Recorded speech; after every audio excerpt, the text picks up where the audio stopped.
جب اللہ تعالیٰ کامیابی کو 4 شرطوں کے ساتھ مشروط قرار دے رہا ہے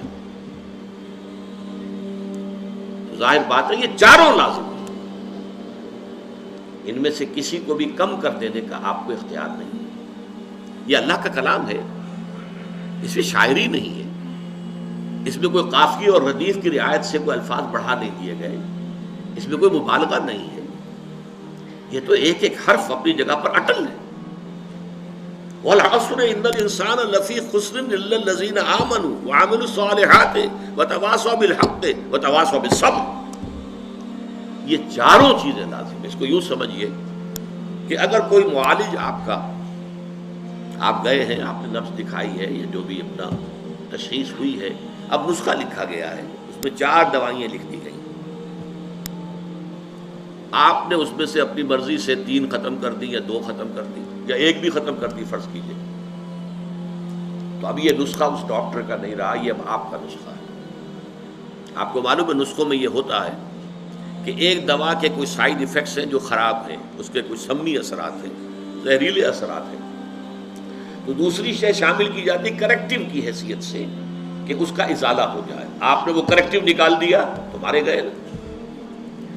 وہ نسخہ شفا نہیں رہے گا، وہ نسخہ ہلاکت بن جائے گا۔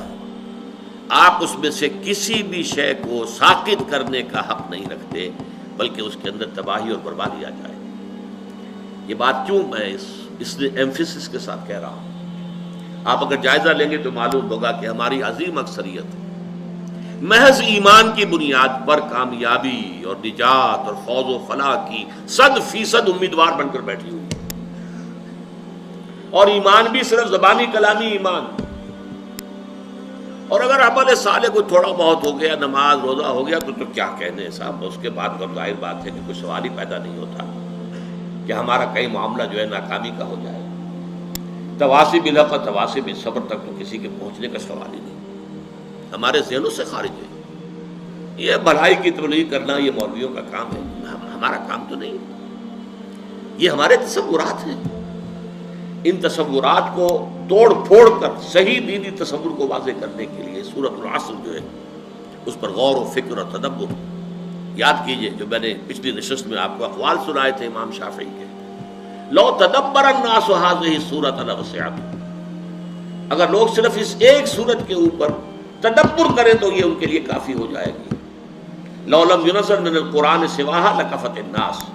اگر قرآن میں سوائے اس ایک سورت کے اور کچھ نازل نہ ہوتا تو یہ بھی انسانوں کے لیے کافی تھی۔ تو پہلی بات یہ کہ یہاں پر کامیابی اور ناکامی کا ایک معیار ہمارے سامنے آ رہا ہے، کاش کہ یہ ہمارے دلوں میں کھد جائے، جیسے کہتے ہیں کہ نقش فی الحجر، پتھر میں جیسے کوئی چیز جو ہے کھود دی جائے، ایسے ہمارے دلوں میں یہ حقیقت کھد جائے۔ کامیابی ان چیزوں سے ہے، ایمان، عمل صالح، تواصی بالحق، تواصی بالصبر۔ کامیابی دولت سے، وجاہت سے، اقتدار سے، جائیداد سے، سرمایہ سے نہیں۔ نمبر 2، یہ کم سے کم لوازم ہے نجات کے۔ نمبر 3، ان میں سے کسی کو ساقط کرنے کا آپ کو اختیار نہیں۔ اب اس کے لیے میں آپ کو ایک قول سنانا چاہتا ہوں، امام فخر الدین رازی رحمۃ اللہ علیہ، آپ کو معلوم ہے تفسیر کبیر بہت بلند تفسیر ہے اور بہت مفصل تفسیر ہے، 30 اجزاء میں ہے، اگرچہ اس میں فلسفہ، منطق، فلکیات اس زمانے کی، اس میں کافی کچھ چیزیں ایسی ہیں جس کی بنا پر عام طور پر اس تفسیر کا وہ مقام نہیں سمجھا جاتا، بلکہ بعض حضرات جو ہیں، خاص طور پر جو اہل حدیث مزاج کے حضرات ہیں، وہ تو کہتے ہیں فیہ کل شیء الا التفسیر، اس میں ہر چیز موجود ہے سوائے تفسیر کی۔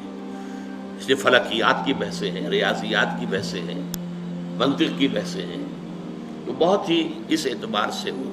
اب ایک خاص دور کے اندر تو یہ سمجھیے کہ اس کا بہت بڑا جو ہے مقام، بہت اونچا مقام تھا، آج بھی میں اسے بہت اہم تفسیر سمجھتا ہوں۔ انہوں نے اس صورت کے بارے میں جو بات کہی ہے، هذه الآیہ، اس تیسری آیت کے بارے میں کہتے ہیں، علم ان هذه الآیہ فیہا وعید شدید، اس آیت میں بڑی شدید وعید اللہ تعالیٰ کی طرف سے آئی ہے، بأن اللہ تعالی حکم بالخسار علی جمیع الناس، اس لیے کہ اللہ تعالیٰ نے تو خسارے کا، بربادی کا، تباہی کا فیصلہ کر دیا تمام انسانوں کے لیے. الا من کان آتیا بہذہ الاشیاء الاربعۃ، سوائے اس کے کہ جو ان 4 شرطوں کو پورا کرنے والا ہو. وہی الایمان، وہ 4 شرطیں کیا ہیں؟ نمبر 1 ایمان، والعمل الصالح، اور عمل صالح، والتواصی بالحق، اور تواصی بالحق، والتواصی بالصبر، اور تواصی بالصبر.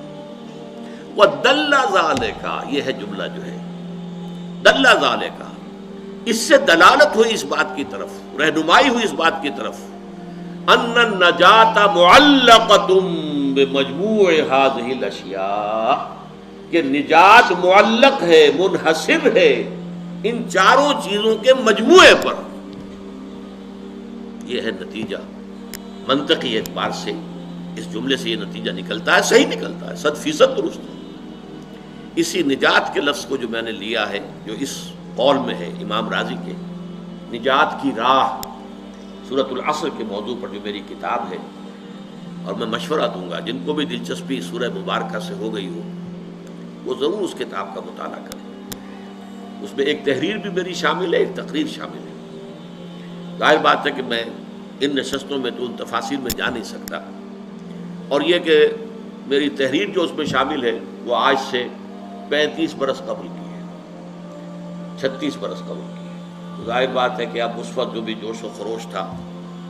وہ اب تو نہیں ہے، لیکن یہ کہ جن حضرات کو بھی دلچسپی ہو ضرور اس کتاب کا مطالعہ کریں. نجات کی راہ، سورۃ العصر کی روشنی.